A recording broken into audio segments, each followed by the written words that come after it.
ভয়ের সাথে আমরা সবাই পরিচিত, কষ্টও আমরা সবাই পেয়েছি।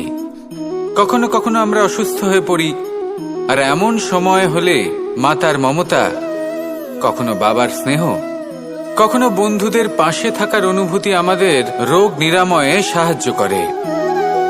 কখনো যদি আমরা নিরাশ হয়ে পড়ি, তখন যদি আমাদের কোনো আপনজন আমাদের দুটো ভালো কথা বলে, তখন আমাদের মনোবল বেড়ে যায়।